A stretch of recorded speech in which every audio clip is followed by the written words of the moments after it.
50 کاله وشو چې ستړی شو.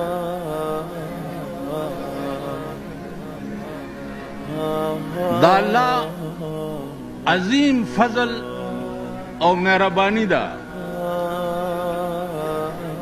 چې په هیڅ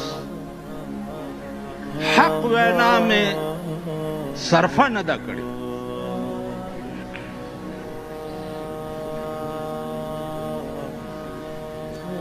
یو شی پاتې و، په یو حدیث باندې عمل